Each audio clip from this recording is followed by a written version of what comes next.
de assassinatos e corrupção no país e golpes de Estado. Então, o que vai acontecer, a maior parte das críticas dá para ver que essa etnia, como não foram colocados no sistema, eles vão montar essa estratégia que eu mostrei. Então, o que vai acontecer, apesar das críticas, eles vão fazer uma outra afirmação de identidade que eu percebi. Outra afirmação de identidade é que quando terminou o conflito, eles começaram a ter a fase atual, estão no poder. Então, a maior parte, um dos candidatos, o próprio presidente da República que vai entrar logo, após a primeira eleição, logo depois do conflito, vai ser de etnia banata, depois que foi derrubado pelo golpe de Estado. Bom, tinha outros fatores também para o derrube desse presidente, que não representou também eles. Ele foi lá e não conseguiu representar a etnia banata. E para eles, até costuma dizer que estragou o nome dos balantes. Porque o cara entrou lá e fez todas as besteiras que os outros conseguiram podem ver lá. O governo dele acabou caindo. O que vai acontecer, tipo, na nova fase, é que eles vão começar a afirmar a identidade de outra forma. Hoje existe um blog de intelectuais balantes que eles fizeram e estão recebendo muito bombardeios e críticas nesse blog. Por que temos intelectuais balantes?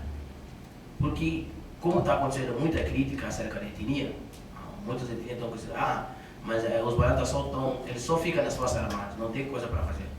Então eu acho que eles adotaram, os estudantes, os quadros que eles têm, eles fizeram essa etnia esse blog, aliás, de intelectuais balantas, para uma forma de afirmação de identidade, para mostrar, não estamos somente nas Forças Armadas, aqui também estamos, nós somos quadros, não temos quadros. Então, e tem outra questão que já estava acontecendo há muito tempo, que não é por acaso, para mim, que existe um clube de futebol, Balanta de Mansoa. Balanta de Mansoa é uma forma também de mostrar a identidade que eles também fazem parte do futebol. Apesar de que nesse clube de futebol não é somente tipo só etnia Balanta, não, é uma mistura diversificada, mas só que eles botaram nome. Por que não botaram nome das outras regiões? Mansoa é uma das cidades do interior do país, então eles botaram nome para tentar identificar o lugar. Bem, antes de concluir, o que dá para ver a partir do caso dessa etnia? Que para mim, como a professora estava dizendo, os conflitos étnicos, como a professora falou, não surgem de nada. Existe algo atrás que precisa ser bem analisado quando se critica uma etnia. Não é por acaso na Guiné ou no Brasil que os índios todo mundo estão no Senado reclamando. Não é por acaso que existem as minorias étnicas, os negros estão querendo política social. Então, é uma forma de todo mundo quer fazer parte do sistema. Todos precisam ser inseridos no sistema. Agora, o mecanismo que cada qual, a estratégia que cada qual vai usar é diferente. Na Guiné, os caras vão mudar para Forças Armadas, via armadas. No Brasil, o índio vai lá com flecha no Senado, na frente do Senado reclamado. Os outros movimentos vão procurar o mecanismo de melhor forma possível, que está ao seu alcance. O cada qual vai resolver a sua estratégia, montar a estratégia. Só para concluir, para fechar a minha fala, com essa exposição, é muito claro para ver que toda aquela palavra, toda ação tem a sua reação. Todo problema, para mim, tem a sua pólvora. A resolução deste problema assenta os principais pilares para o resolvimento de qualquer que for a cidade ou estado. Como resolver isso? É começar pela recuperação das falhas históricas e sociais, a partir da justiça e da igualdade. Para mim, o justo não é aquele que só vê no outro sinônimo da igualdade, mas também aquele que vê que a partir da igualdade do outro existe a desigualdade que pode ser a quebra-mola da diversidade. Isso significa, para mim, como os Estados deveriam trabalhar isso, eu usar a palavra mais bonita para mim, que eu vou repetir 3 vezes. Incluir, incluir, incluir. Inclusão. Todos têm que fazer parte do sistema.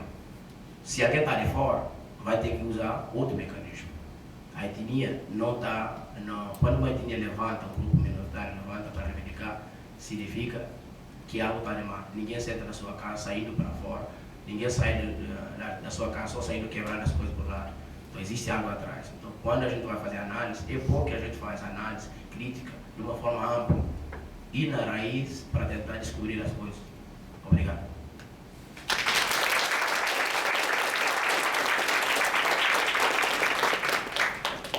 Passamos agora a perguntas.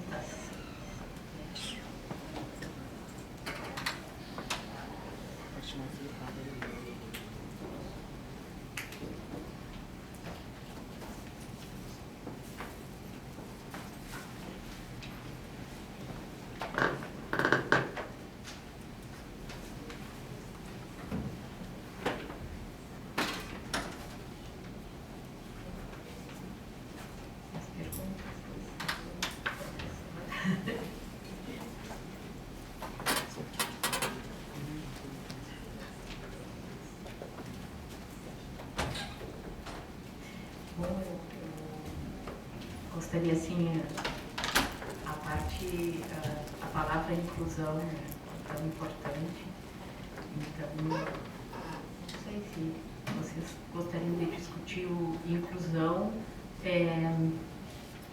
na universidade, então, no Brasil, se os mecanismos de inclusão, como vocês veem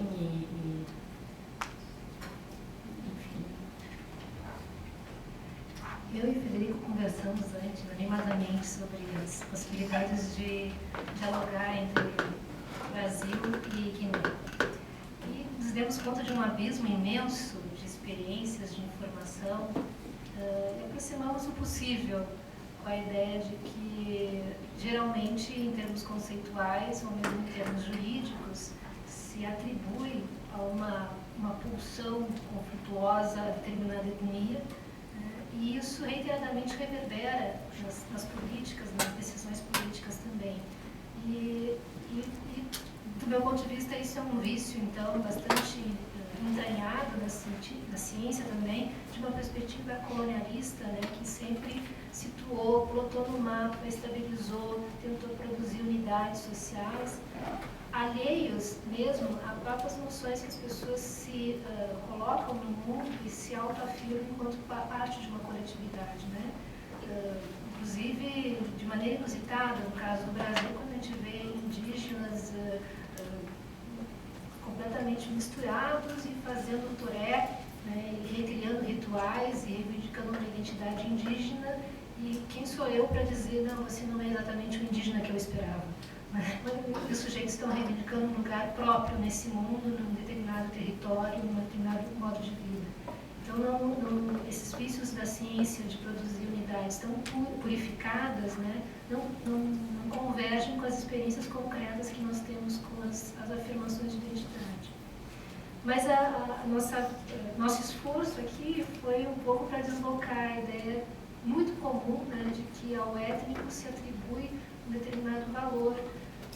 E o benefício de ter Federico aqui comigo é o fato de que numa aula de afrodescendência, as informações que reverberam de um mundo complexo, diversificado, de emancipações e de independências em África, às vezes aparecem para o cenário brasileiro como plenos de conflitualidade, né? Então, eu sempre me lembro e comento com os meus alunos a minha surpresa quando sentei com vários alunos na biblioteca do Eduardo Mondlane, em Moçambique, e eles muito empolgados com uma perspectiva marxista, com uma perspectiva emancipacionista, e aquilo era dia 4 de setembro, e eles falavam da independência de Moçambique e olhavam para mim e diziam assim, e a independência do Brasil? E eu, junto com os meus colegas, entre tantos alunos, assim, tem péssimas notícias, né? A independência não foi uma emancipação, não foi revolucionária. Nós tivemos uma monarquia que perpetuou a escravidão por algum tempo e depois caiu porque caiu a escravidão. Ou seja, o sujeito fez, né? Ou seja, aproximar o mundo brasileiro das experiências que nós temos do mundo diversificado e com guerras, a princípio há que barrar a primeira ideia com relação a essa diversidade de emancipações e guerras na África, que são nutridas com a ideia de que lá um governo cai atrás do outro, né? Como se fosse dentro dessa ideia europeia do protetorado, de que os sujeitos não se emanciparam plenamente, não sabem o que fazer com a sua independência. Então, essa ideia é que os brasileiros também não podem nutrir, né? Ou seja, tem que olhar com maior rigor os processos políticos e como determinadas noções e recortes étnicos que atravessam as sociedades africanas estão impregnados aí de uma presença colonialista que desbaratou muitas formas organizacionais e imobilizou outras, né? Então, esse eu acho que um grande ganho de ter o Federico conosco e também os outros alunos que podem trazer informações sobre seus processos emancipatórios, é provocar os acadêmicos brasileiros a repensar os seus parâmetros de independência também, de paz social, que estão entranhados nas nossas noções de história do Brasil, inclusive que a gente ensina para as criancinhas no colégio, achando que é absolutamente lógico, em termos do Brasil. Então, para mim é uma grande satisfação poder compartilhar essa mesa com o Frederico. Só queria expressar isso, que a gente animadamente falasse dos balantas, mas também a ideia de que eles são muito visados na política nacional como algo que é um complicador também das alianças e dos recortes, mas que também nessas experiências próprias e singulares, as pessoas não veem outros aspectos da sociedade balanta que são interessantíssimos e que não aparecem de uma maneira tão glamurosa, ou seja, aos balantas é limitado uma série de problemas. Então, como a gente conversou previamente, eu estou te provocando a trazer à tona essa horizontalidade da sociedade balanta, né, dessa coletividade, no que diz respeito às relações de gênero também. Me contasse, por isso que eu queria que tu abrisse um pouco mais com os teus colegas aqui.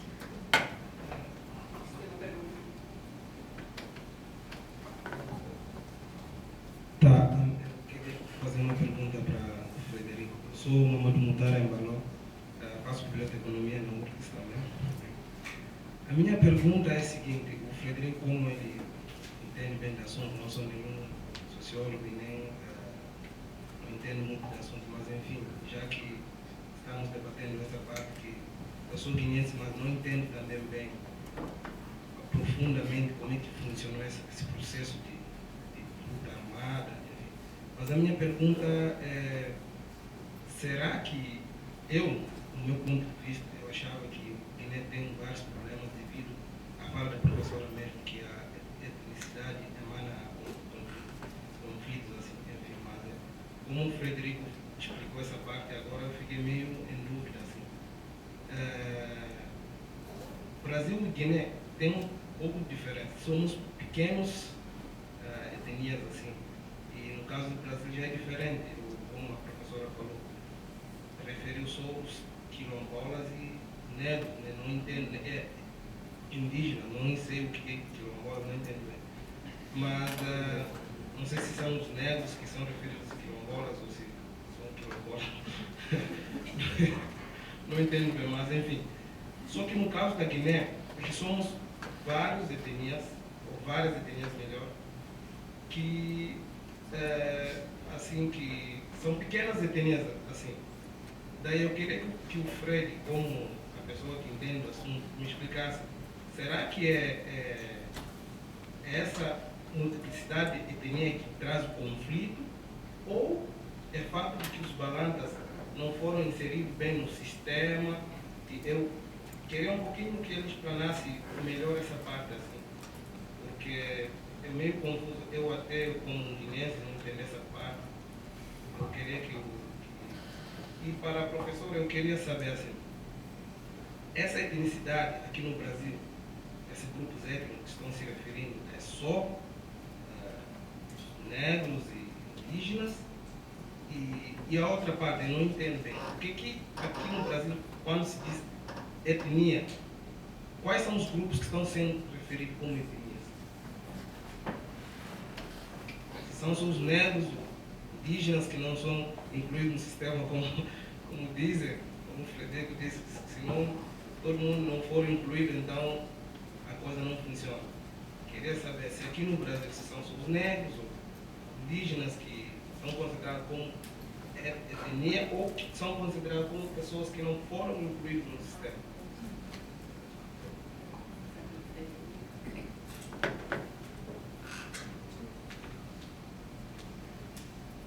Vou responder ao Mutaro, depois eu entro com a questão da professora, que a professora pediu. No caso dos conflitos na Guiné,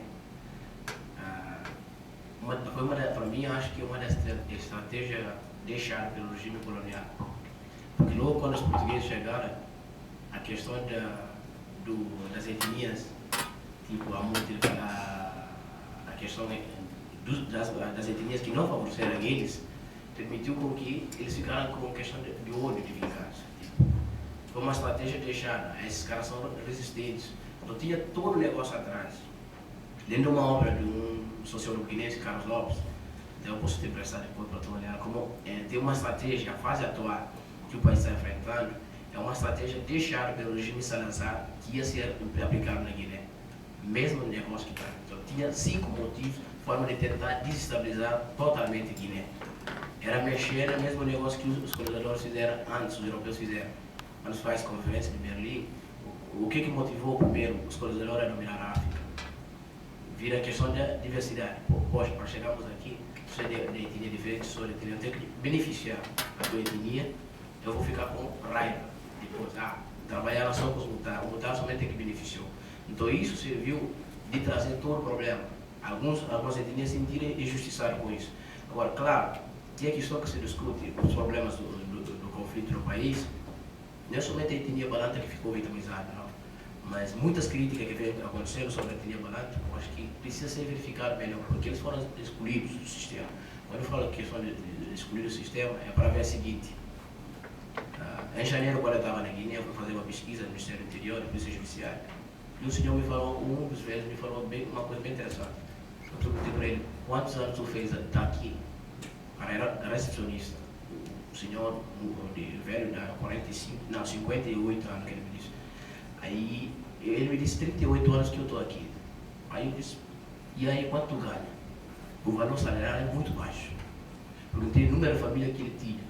Não dava nem para ele aguentar toda a família. Esse é o problema, não é somente desse senhor, de muitos guineenses. Os caras que entraram no poder não conseguem valorizar isso. Só que acontece, no caso dos balantas, de uma forma ou outra, as outras etnias de Guiné tinham que não somente agradar ou reconhecer a Amílcar Cabral, que figura do PGC, mas reconhecer aqueles, não é somente o caso dos balantas, aqueles que passaram 11 anos na mata lutando pela independência do país. Tinham que ser valorizados. Primeiro, fazendo a comparação de uma forma acadêmica, 11 anos de luta de libertação armada, se pegar para analisar com a universidade, significa o quê? Quase pós-doutorado. Os caras fizeram quase pós-doutorado na mata, mas na via armada, lutando contra os caras. Porque a universidade que é graduação 5 anos, tem mestrado 2 anos, mais outros anos é doutorado e pós-doutorado. Quase os caras iam ser pós-doc na arma. Então essas pessoas que passaram, deixaram, entraram muito cedo, 15, 16 anos, muitos largaram as famílias. Eu duvido que o mundo, eu nem sei se eu ia ter a coragem de largar minha família, só vir para o Brasil já é problema, entrar na mata ainda para atirar para os caras ia ser mais difícil para mim. Então, mas eles deixaram, e não foram para representar somente as suas etnias, foram para representar, foram para procurar a independência daquilo que eles trazem deles, de chegar a ocupar territórios. E quando se fala a questão de balantas, eles souberam respeitar todo momento. Tem um conflito que se deu logo. Não é por acaso que Teixeira Pinto, conhece melhor, os outros podem não saber, que Teixeira Pinto foi colocado na caixão. Os portugueses fizeram isso de propósito, de mandar Teixeira Pinto para massacrar todos os balantas. Porque os caras estavam fazendo reivindicação todos os momentos. Então, até numa das histórias de Guiné, um dos conflitos que aconteceu em 1800 e pouco, entre quando, logo antes da colonização mesmo, antes do domínio colonial, quando tinha o Império de Gabo, o Futadiano estava com problema. Quem é que ajudou o Futadiano? Foram os balantas. Por mais que eles viram que quando queria dominar, pegar os fulas no poder, as outras etnias, os fulas foram lá e pediram para eles ajuda. Eles podem dizer, não, vocês resolvem o vosso problema, porque a nossa etnia não sabemos disso.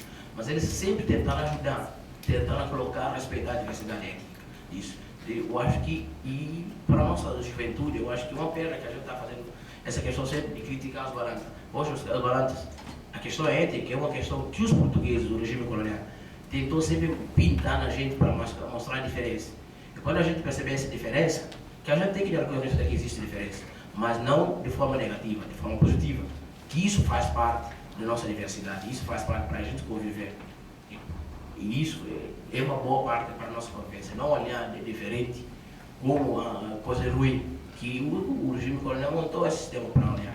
E os políticos de Guiné que fizeram isso, os governantes, eles também seguiram a mesma linhagem, de tentar tirar os caras de qualquer jeito. Tinha que tentar dizer, vocês têm que sair. Então eu acho que de beneficiar um, não beneficiar outro, é jogo de interesse. Porque de uma forma ou outra, se fosse só os balanços que eles estão reivindicando, se fosse só de forma pré-colonial, que o PGC não quis fazer, porque sabendo se for de forma pré-colonial, ia ter os regros, os balanças iam ficar na sua sociedade e as outras etnias ficar para cada estado. Não ia existir, provavelmente não ia existir Estado de Guiné-Bissau, moderno. Não ia existir. Se fosse um modelo pré-colonial. Os caras chegaram lá e dividiram. O que eles fizeram na África? Dividiram tudo. Metade dessa sala vai para um lado, metade da outra sala fica para o outro lado. Se o teu irmão está no outro lado, tu está no outro lado, isso cria conflito. Como é que eu vou estudar? A parte sul do país é a mesma coisa, norte do país é a mesma coisa, conflito de casamentos. Então, é tentar recuperar isso, só que o movimento não quer fazer isso. Vamos voltar a fazer uma nova configuração, não, porque eles iam perder também a autonomia deles, o poder deles. Então, o que aconteceu é que nós, a nossa geração, tem que tentar deixar desse lado, de marcar os outros, pintar os outros, vocês são ruins, vocês são bons. Não existe guinense bom ou ruim. A gente tem que dizer, o que existe, e são grupos que se identificou, que colocou toda a propriedade, a terra. Nós somos todos grupos étnicos diferentes, mas a gente tem algo comum, que é a questão de propriedade. Toda a terra, para a gente, na sociedade africana, possui significados. Então, quando a gente faz parte de um Estado, entregar esse grupo, que o modelo europeu disse para ele fazer, tem o presidente da República, o Fernando, de entregar para esses caras, para administrar, saber trabalhar bem os recursos públicos, aquilo que é público. Quando o cara é elegido, tipo deputado, ministro, presidente da República, não tem que olhar aquilo como propriedade privada dele.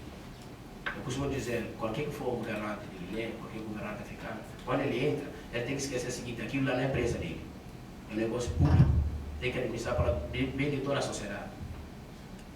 Eu perguntei porque na esfera socialmente se percebe esse conflito, é bom que as pessoas entendam isso. Claro que não existe conflito, sim. Mas quando é lá, cima, começa A beneficiar, sim. Essa parte aqui não entendo. Agora já entendi. Tu mencionou um negócio muito importante. Tipo, sim, para chamar a atenção que não existe conflito étnico na Guiné. Sim, não existe conflito étnico. Mas o que existe é que um grupo minoritário, nas hierarquias, eles estão lutando pelo poder, através de formar um grupo étnico. Percebeu? Cada governo que entra, puxa, tu só faz uma análise de todos os chefes dos Estados Unidos que estão entrando, quem os caras botam? A maior parte bota a família. Ou família ou parente. Não existe converte, tipo, não existe converte, a maior parte, tipo, entre os guineenses, de tipo, eu não sei, para mim, se alguém me perguntar que tinha, muitas vezes eu não identifico, porque o meu pai é uma mistura de outra etnia com outra etnia, minha mãe é outra etnia, como que eu vou dizer que eu sou? Eu sou, costumo dizer, sou guineense. Você também, tem muitos guineenses que são frutos dessa mistura. Então, para mim, não deve existir, tanto na classe baixa, como no próprio representante do povo, que são os governantes.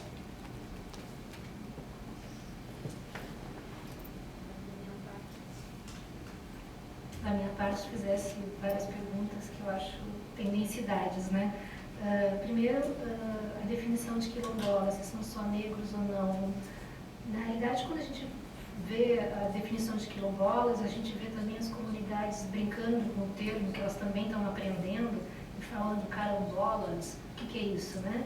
Mas a ideia de que fazem parte de uma comunidade que se vê enquanto coletivo, que caminha junto, né, que tem uma vida em comum. E por isso, todos os dispositivos, eles apontaram muito para questões de territorialidades rurais.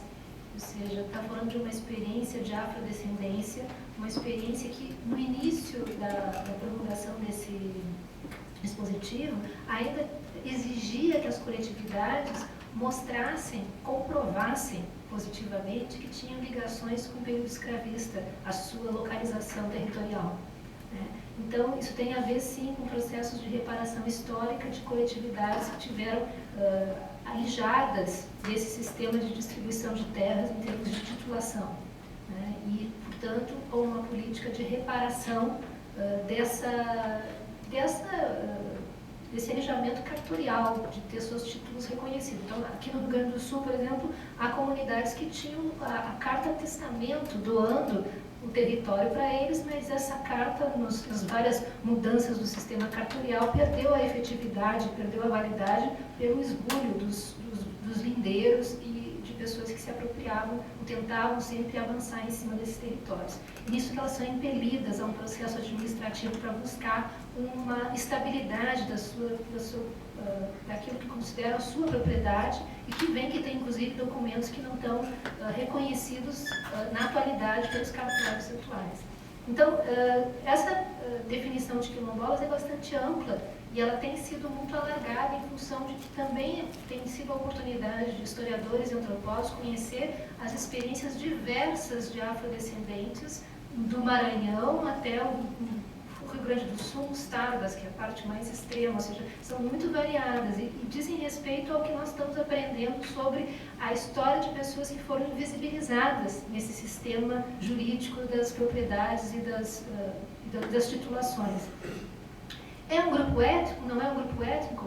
Se eu trabalhar com a ideia de grupo étnico, eu posso trabalhar de várias maneiras. No sentido de que são uma unidade, uma coletividade, a gente vê a diversidade de configurações das comunidades quilombolas, né? Algumas mais misturadas com indígenas, outras mais voltadas para uma religiosidade de um catolicismo, outras com mais presença de santos e de divindades afro que invocam a sua perspectiva africana. Então, também é difícil produzir uma unidade. Isso tem sido a grande exigência administrativa em torno da diversidade de percursos quilombolas, ou seja, durante muito tempo o setor administrativo queria uma definição mais precisa do quem é o destinatário da política, ou seja, colapsando inclusive formas mais abertas da realidade se apresentar mesmo em termos historicamente.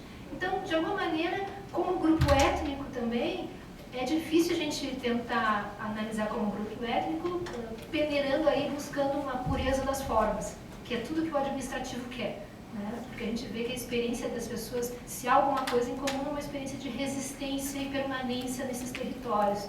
E um uso do território, que isso tem sendo visto de maneira bem direta, um uso do território diferenciado da ideia de produtividade, e sim da ideia de vida em comum. Então, uma das coisas que eu tenho conversado muito com os nossos realizadores de relatório é que o viés produtivista, ele às vezes interfere até mesmo no relatório antropológico. Ou seja, quantos porcos, quantas galinhas, quanto não sei o que o sujeito tem. Por quê? Vou começar a nomear quantas festas, quantas divindades, quantos elos sociais a gente consegue perceber na comunidade. Isso realmente é mais abundante do que galinhas. Então, essa ideia de olhar o território pela parte produtiva é um viés administrativo também, não é necessariamente o viés que as próprias coletividades que vivenciam a vida em comum têm exclusivamente. A outra questão é que esses pleitos não acontecem da noite para o dia, ou seja, acontece por um avanço das cercas ao redor. Quando não é a cerca que está chegando, a cerca da soja que está chegando, é, como lembra o Sebastião, o defensivo agrícola que vem em nuvem, avançando na comunidade. Então, elas estão muito visadas pelo seu entorno e contrastivamente no seu modo de utilização do território também. Então, o que está em jogo, então, nesses pleitos não é só a questão se são negros ou indígenas, mas formas diversas de apropriação do território que não se encaixam na noção produtivista do Estado-nação, tal qual ele está sendo pensado e gerido juridicamente. Então, o INCRA mesmo teve que se readaptar à ideia de unidade do colono, a unidade produtiva.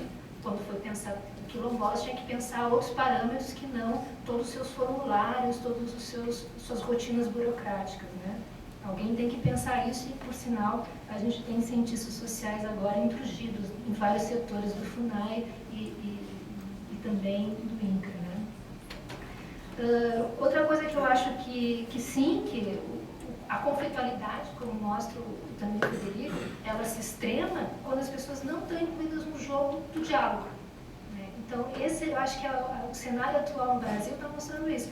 Se os indígenas vão para uma reunião e os ministros ou a presidenta não aparecem, é uma negligência. Ou seja, mas eles estão lá na sala ao lado, discutindo com ruralistas e agências de mineração. Então, quando de fato tu invisibiliza protagonistas, não coloca na mesa de diálogo, realmente tu também está incitando uma negligência que não está sinalizando que não tem diálogo com essas pessoas. E aí sim, eu acho que a paz social tão preocupante para o ministro Peluso é que está em jogo aí, né? A Rita Segato fala isso. Afinal de contas, o que a gente sinaliza quando não conversa com determinadas outras partes do problema? né? A gente simplesmente diz que sujeitos não existem no mundo. E esse é um problema que gera conflitualidade. Né? Agora, só para comentar uma coisa que a professora perguntou sobre a questão das cotas. As cotas que perguntou, né? A inclusão na universidade. Uma vez alguém me perguntou sobre a questão das cotas, se eu estava a favor ou não.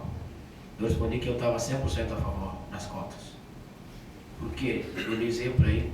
Porque eu quero te levar no meio de sua comunidade dos africanos, principalmente de Guiné-Bissau, e tu ficar no meio, único brasileiro, e ver os guineenses conversando só crioulo. Tu não vai ficar furioso? Claro que eu vou ficar furioso. Aí ele respondeu, é isso que acontece. É quando as pessoas estão... Alguém precisa bater a porta.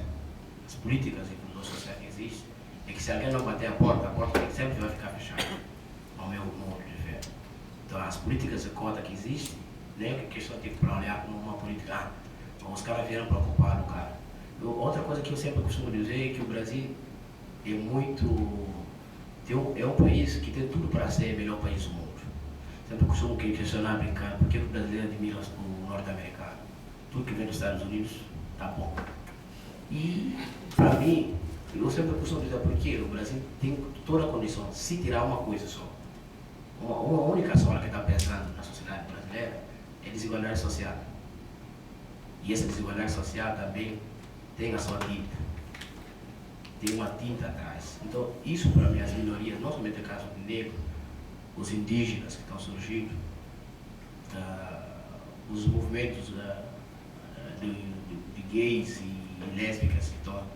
O problema é, é que todo mundo quer fazer parte do sistema. O sistema tem que representar todo mundo. Essa aqui é a ideia do Estado. Essa aqui é a ideia de conviver numa sociedade. Ninguém é obrigado a ser igual ao outro. Isso as famílias precisam entender isso. Quem faz parte da sociedade precisa saber. É o mesmo negócio de Guiné. A Guiné-Bissau não é feita somente de uma etnia. Às vezes é etnia, às vezes é cor. Na Guiné tu vai chegar. Quando eu estava na África do Sul, uma pessoa me perguntou, um brasileiro perguntou, a gente estava... Descemos no Joanesburgo, ele perguntou, tinham comunicado que a gente estava no Joanesburgo, só que ele não viu, não sei, acho que ele não sabe falar inglês. Aí ele desceu, aí perguntou para o outro que era de Minas Gerais. A gente já está na África? Aí, sim, aqui é a África do Sul. Aí ele disse, mas como assim? Eu disse, pois é, tu achava que vai descer no meio de leão, achando que leão vai te pegar? Não é isso aqui. Não vai ter leão te pegar. Então ele ficou com essa questão. Por que eu disse esse exemplo? Então quando ele encontrou um sul-africano, que era branco, parece um holandês, o cara ficou... Aqui também tem africano branco. Tem um menino de Guiné que sempre costuma passar por isso. Outro colega de Guiné. Costuma dizer, mas você é de onde? Guiné? Você é africano branco? Sabe? E existe esse negócio que eu vejo que alguém de cima faz isso para tentar pintar. Muito questão que, mesmo no continente africano, os conflitos que teve no continente africano, principalmente o conflito da Líbia e do Egito, a gente pode olhar na mídia. Ninguém referenciava esse país como África. Era Médio Oriente. Até questão da África negra, África branca. Que África é isso? Por que não tem Europa branca e Europa negra? Então, eu acho que a gente precisa conviver numa sociedade de harmonia. E isso o Brasil poderia fazer melhor. Se deixar essa questão de desigualdade social e étnica, a diversidade, conviver. É aquela música que todo mundo convivendo igual, eu acho que ia ser mil maravilha. Porque recurso, como uma música brasileira diz, tem tudo que Deus deu para vocês. Mas é só saber aproveitar esse recurso, dividir para todos. Que todos sejam representados iguais. Eu acho que é a partir disso que entra a questão dos movimentos da universidade. Eu acho que precisa ser feito, sim. Precisa ser feito com todo orgulho. E a sociedade reconhecer o seu passado histórico, reconhecer todo mundo, que todos são iguais, todos são brasileiros. Eu cheguei a brincar com um dos caras estudantes que disse, você é de onde? Eu sou italiano, tenho descendente de Itália. Eu disse, quando tu vai para a Itália, tu acha que eles vão olhar para ti como que? Você é brasileiro. Isso que tem que ser identidade brasileira. Quando que está no exterior, para mim, a diretora do meu colégio é gaúcha. Mas eu nunca percebi a mulher que era gaúcha. No final, quando eu estava vindo, que ela me falou, eu sou do Rio Grande do Sul. Ela me mostrou isso, mas para nós lá, no Brasil, é todo mundo igual. Sem cor, sem classe, sem nada. A gente olha o brasileiro como aquele que pertence àquele território brasileiro. É brasileiro. Agora, para mostrar, não, dentro do Brasil existe, assim, existe diversidade. A gente tem comunidades italianas, holandesas, tem os negros, tem índios. Isso faz parte do Brasil ser esse país que muitas vezes é cantado, um país maravilhoso, limpo. Então, esse limpo também tem que ser em todo aspecto. Não somente um é melhor que o outro. Mas que assim é que tem que ter políticas de sociedade. Agora, quando se faz esse tipo de política, claro que vai ter resistência. Isso é claro, qualquer momento, qualquer sociedade vai ter resistência. Tu tem que convencer as pessoas, aos poucos as pessoas vão acostumar. O ser humano, eu costumo dizer, é que nem animais. Ele vai sendo domesticado aos poucos, tem que saber conviver. Mesmo a família, quando a criança nasce, ele fica, provavelmente fica indo olhando a mãe, achando que quando não sai, fala, quem é essa aqui? Aí vem o tio, quem é esse? Mas depois vai conhecendo aos poucos, esse aqui é tio, esse aqui é... Ele vai acostumando. Então eu acho que isso, as políticas de cotas, tem que ser assim, aos poucos. Daqui, sei lá, quando o meu filho, sei lá, meu bisneto voltar para lá, tenho essa esperança de voltar e olhar que existe um Brasil diferente, que está sendo construído. Um Brasil de todo brasileiro.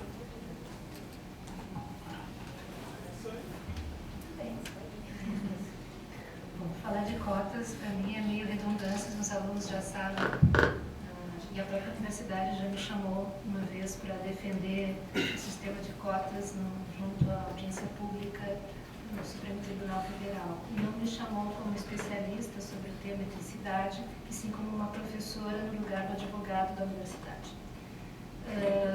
Que era uma situação peculiar também, ou seja, de entender como o segundo ano da implementação das cotas estava transcorrendo, então, o sistema de cotas na universidade.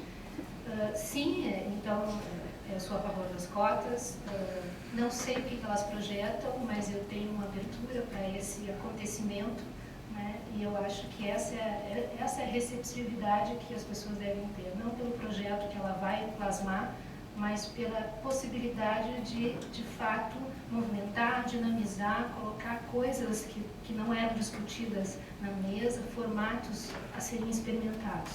Então, nesse sentido, no ambiente universitário, eu acho que as cotas, elas propiciam um espaço criativo, né, e deveriam ser recepcionadas como um momento de criatividade da própria universidade. Nós não temos experiências anteriores, nós temos um conjunto de discursos de objeções, né? Mas a experiência direta é alguma coisa dos protagonistas da atualidade. Portanto, eu tenho essa expectativa de dinâmica, de abertura de sentidos. Ao mesmo tempo, tem toda a preocupação, o cuidado que a gente conversa em sala de aula sobre quais são os obstáculos que vão sendo criados e que têm que ser pensados com muito cuidado, né, a ponto de não criar um debate empobrecedor de contra ou a favor, porque não é mais o horizonte, né, do momento. Politicamente, as ações afirmativas já estão aí, né, elas estão funcionando em dezenas, centenas de universidades, elas já têm um regramento institucional, tem configurações próprias em cada universidade, então é um momento muito mais de trocas de experiências sobre esse momento criativo, do que voltar a um debate de 2010, né, a respeito da futurologia das ações afirmativas. Então, a gente tem problemas domésticos em termos de ampliação e fortalecimento da capacidade das ações afirmativas se instalarem nas rotinas acadêmicas, né, flexibilizarem também uma estrutura institucional, né. A gente sabe que é interessante ver a estrutura institucional, ela acolhe as ações afirmativas e ela potencialmente pode criar um outro degrau de distinção entre os alunos de graduação ou de mestrado que não está disponível a todos, né? Então, acho que uma das coisas que a universidade teria que enfrentar de uma maneira muito concreta é a defasagem do mundo brasileiro, isso muito diferente do mundo africano, né, contemporâneo, com relação ao domínio de idiomas em língua estrangeira. Não é comum no sistema escolar brasileiro de ensino médio, a menos que os sujeitos façam um investimento privado, o domínio do inglês, do francês ou do espanhol, né?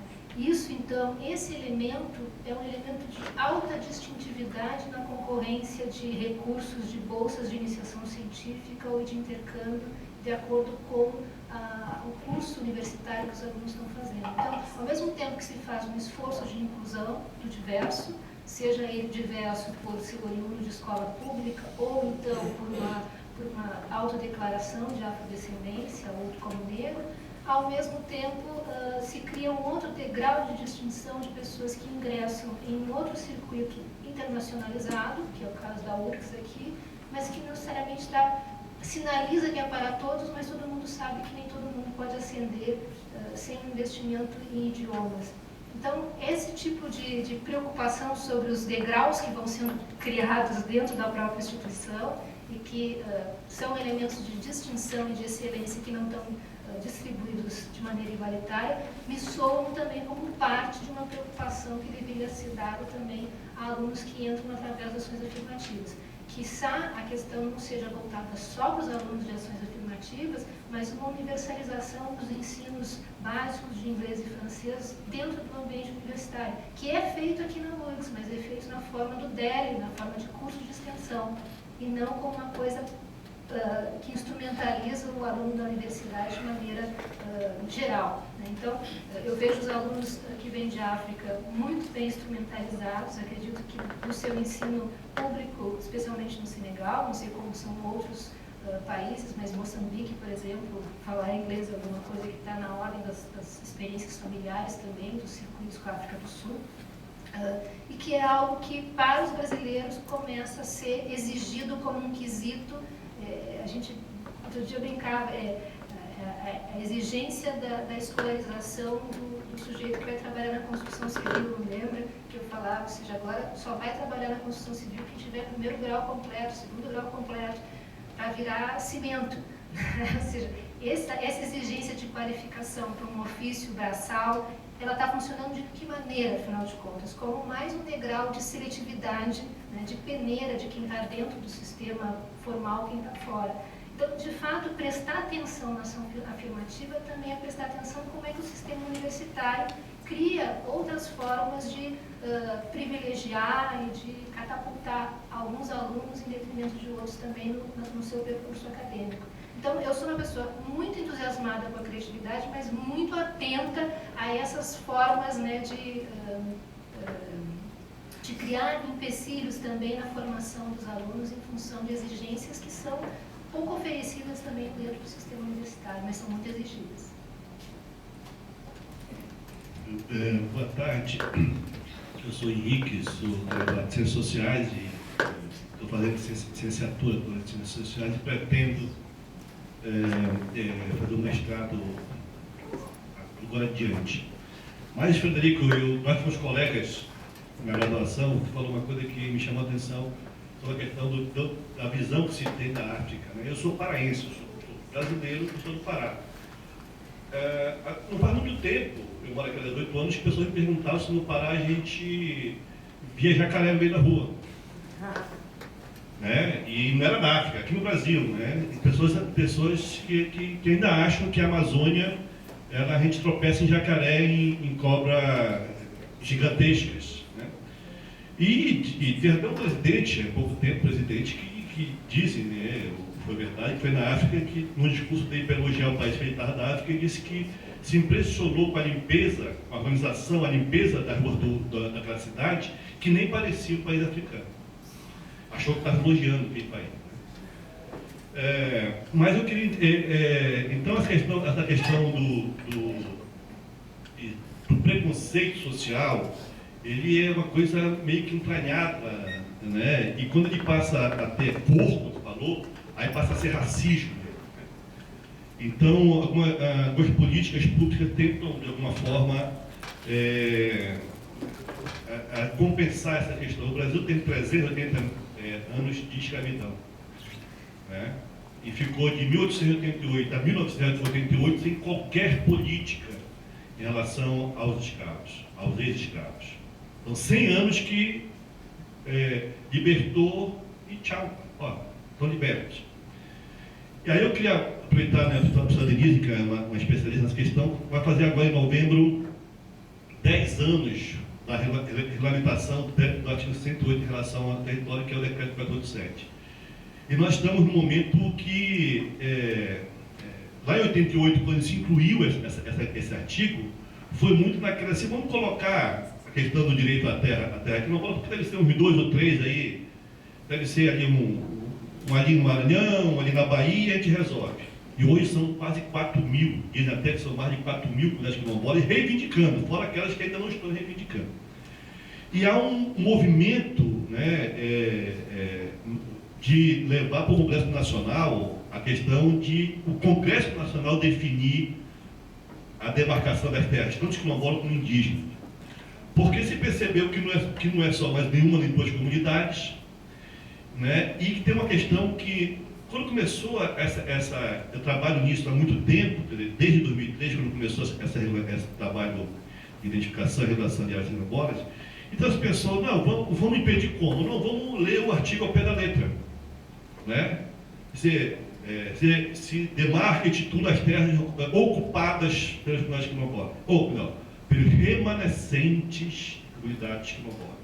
E aí, lembra aqui o professor, o mestre Alfredo Wagner, né, que fala, mas que coisa é esse remanescente? Não é o que sobrou dos quilombos, porque é o que são os quilombos hoje. Né? E essa é a questão. Então, eu queria perguntar, se a gente pode ajudar nisso, porque estudou, porque a professora Denise, que é uma estudante, como é que ela vê essa movimentação, né? Porque primeiro tentaram de maneira administrativa, não, vamos ao pé da letra, e não deu certo, porque as próprias pesquisadores da universidade deram substância ao argumento contra isso. E agora, viram, não tem jeito.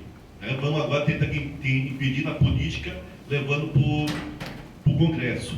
E aí o reflexo disso, né, em outras políticas. Hoje nós temos, já como formados do ProUni, quilombolas. Nós já temos hoje, formados no ProUni, quilombolas, que só foram para o ProUni porque eram quilombolas. Então eu queria que, claro, a sua visão em relação a essa movimentação agora cada vez mais forte de impedir que essas políticas efetivamente dêem o resultado que elas são, que estão por propósitos até, mas era só de mentira, não era para dar certo.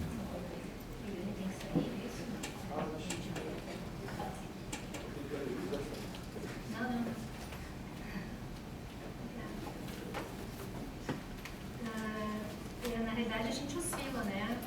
Metade do dia a gente é otimista, metade do dia a gente é pessimista. Meio copo d'água cheio, meio copo d'água vazio. Quando a gente olha o percurso da Constituição de 88, uma regulação que começa em 2003, ou seja, de 88 a 2003, houve aí, mesmo com alguma sinalização do governo Fernando Henrique, que se começou a fazer alguma movimentação em torno do artigo 68, ainda vinculava a ideia do remanescente e da comprovação histórica das conexões desta coletividade na atualidade com o período escravista. Isso implicava uma série de impedimentos para os próprios historiadores trabalhar com comunidades onde as fontes eram basicamente de história oral, né, e os documentos tinham sido sequestrados da sua própria história, assim como os títulos de terra. As comprovações positivas perante a judiciária eram impossíveis de estabelecer as conexões históricas.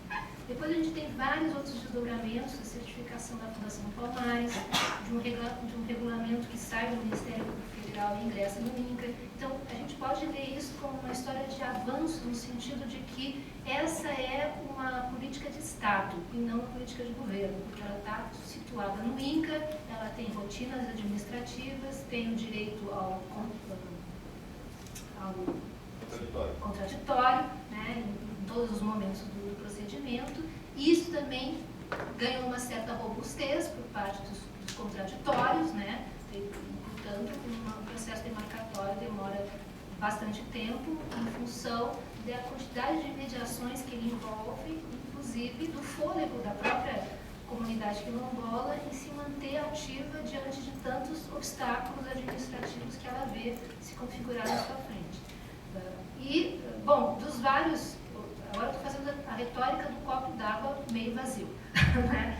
Ou seja, nesse mundo administrativo, vários empecilhos, a suspeição do trabalho científico não ser comprobatório, ou seja, os antropólogos são sujeitos tidos como os que emperram o procedimento, aí a gente coloca o relatório na mão e o negócio segue parado, então não é o relatório que está faltando, o que está acontecendo que não anda, não, porque aquilo ali não é exatamente uma área de X ou Y, é outra coisa, levando as matrículas, como é que é, ou seja, uma série de coisas que estavam dentro da esfera administrativa, que envolvia inclusive o convencimento de pessoas das ciências jurídicas ou da agronomia que trabalham no setor do INCRA, e que ao longo do tempo acho que alguns setores avançaram no Brasil e outros não tanto. Né? Para a gente ter uma ideia de que se teve titulações no Brasil, elas não estão distribuídas de uma maneira muito equânime em termos de trabalho dos INCRAs. Né? Então, acho que aqui aparece o INCRA do Rio Grande do Sul tendo um grande protagonismo em determinados momentos para levar adiante algumas titulações modelares, como a titulação de quilombos urbanos. Aliás, parte desse trabalho foi feito pela Ana Paula Comini e pelo Rodrigo Weiner, que já tinham trabalhado o Rodrigo já tinha, como historiador, trabalhado no Morro Alto, no primeiro relatório feito pelo Grupo de Antropologia e Cidadania, coordenado pela Daisy. Então, dessa experiência desses pesquisadores, a gente vê as protelações, elas vão se deslocando dentro do setor administrativo. É como se a luta pela terra, a luta pelos direitos, se transladasse agora para dentro do setor administrativo. Mas no setor administrativo, as vozes jurídicas são muito fortes também, tanto da Procuradoria do INCRA defendendo seus procedimentos, quanto das objeções que são movidas por partidos e por representações pluralistas que se encaminham e fazem objeção dentro dos processos demarcatórios. O que parece apontar que esse deslocamento do administrativo para o Congresso Nacional, de novo, é uma tentativa protelatória, né, de fazer com que não andem os processos de demarcação e titulação. A gente não sabe o que vai acontecer, um jogo de braço, uma queda de braço. Olhando assim, parece que o mundo está em ruínas, né? Ou seja, que os quilombolas estão perdendo espaço. Mas, para quem acompanha os quilombolas em todas as audiências públicas, né, que acontecem em Porto Alegre, pelo menos, que a gente consegue acompanhar, vê que existe ali um aprendizado sobre os caminhos institucionais, que tem sido muito compartilhado nas associações quilombolas, e a COREC, que estava com o presidente início, as associações quilombolas do Rio Grande do Sul, no Brasil, trocam muitas informações, ou seja, um fortalecimento das próprias lideranças quilombolas de saber, olha, é assim que se faz, dessa maneira que caminha a coisa. Então, não existe ali um procedimento que está só no colo ou na tutela de um administrador, e sim tem ali uma interlocução intensa com lideranças e comunidades. As pessoas estão aprendendo muito aspectos jurídicos, né, ingressando em universidades e tendo essa ideia de se instrumentalizar também diante dessa esfera de reconhecimento. Então, olhando o copo d'água mais cheio, né, ou seja, meio copo d'água cheio, além dos aprendizados das comunidades quilombolas, que dá para ver um pouco, de maneira desconfortável usar a expressão, dá para ver de camarote, é o fato de que os interesses territoriais que estavam tão acomodados no latifúndio, na soja, na grande propriedade, estão de fato tendo objeções que vêm tanto do campo da proteção dos direitos humanos, né, quanto das esferas de enfrentamento dessa questão do reconhecimento de terras. Então, olhando o copo d'água meio cheio, para quem teve 500 anos de história e até 88 nenhum mecanismo jurídico potente para ir atrás de direitos e ter uma visibilidade no cenário, de uma voz considerada como algo que deve se levar em consideração, né? Os atingidos por barragens agora são quilombolas, mas eles tentaram se manter. Em São Paulo, diante do avanço da Votorantim, não conseguiram. Entendeu? Esses sujeitos estão na luta há muito tempo, eles não se constituíram em função do artigo 68. Né? Então, esse artigo 68 tem sido algo que as pessoas têm se agarrado, e pelo que a gente vê, a objeção é tão grande porque, de fato, é um caminho importante, verdadeiro, e é constitucional, está na Carta Magna. Então, é por isso que eu acho que a Manuela Carneiro está chamando a preocupação com a Constituição, de 25 anos da Constituição, com essa ideia, essa coisa inconstitucional de passar para o Congresso Nacional uma rotina que é administrativa e que está na Carta Constitucional. O Congresso Nacional não tem que discutir alguma coisa que está na Constituição. Ele tentou colocar um ato de inconstitucionalidade no Supremo Tribunal Federal para derrubar o decreto que regulamenta a questão administrativa. Ou seja, as tentativas protelatórias são, inclusive, de esvaziamento dos caminhos constitucionais. Então, essa é porque os caminhos constitucionais, de alguma maneira, avançaram em muitas coisas nas comunidades. Seja porque elas, de fato, algumas receberam titulação, ou porque, de outra maneira, elas foram vistas na arena pública. Então, aqui vai chegar água. Plena Nilo Peçanha, que é uma rua aqui, perto, as pessoas não tinham luz elétrica, as crianças não tinham colégio para estudar, porque não existia vagas em colégio público, porque não se identificava a existência dessas crianças. Eles não tinham domicílio. Então, para que uma escola pública se tu tem lá o província, o Anchieta, tudo colégio particular? Para que tem uma escola pública se tu não tem público? Porque os sujeitos estavam invisibilizados como público de uma escola pública. Então, de fato, essa presença no espaço público, ela não é uma perfumaria em relação ao território, ela tem tomado um corpo importante no sentido de dizer, olha, existe aqui um interlocutor, eu devo considerá-lo. Essa acho que é uma das conquistas desta jovem democracia em transição, como diz o Boaventura Leite, mas que a gente vê agora com essa tentativa de transferir para o Congresso Nacional mais uma manobra de esvaziamento. Só complementando o que a professora falou, na Guiné a gente costuma dizer o seguinte, Sebastião, que quando tu cria cobra, o cara pega a cobra, acha que vai domesticar a cobra qualquer dia, ou o cachorro pode te morder. Isso que está acontecendo. Os caras que podem criar uma lei, e outra coisa que eu sempre chamo a atenção, que eu brinco que o pessoal, quem faz a lei, ele usa uma estratégia, que é armadilha, para mim, armadilha linguística, ou armadilha jurídica, que é como interpretar. Escreve, deixa por lá. É proibido andar assim. Então o cara chega, olha o papel, vai dizer, é proibido andar assim, assim como? Vai ter a sua interpretação. Assim, para a direita, para a esquerda, aí que entra, depois do contexto de conflito, tem que chegar cada qual, vai interpretar do seu jeito. Então, precisa, agora, são argumentos que tem que convencer os alunos. Mesmo que é dono da verdade, que tem problema, que está certo, ele precisa comprovar com fatos, que já está claro. E fizeram a lei, achando que os caras não iam beneficiar, só que está. Agora, recorrer contra o tempo. Só que vamos usar mecanismo tipo da política. Uma instância é lá, vamos levar para os caras resolver. Só que lá também não é somente chegar e deixar para os caras decidir a favor ou contra. Vai ser uma resistência de tentar convencer uns aos outros.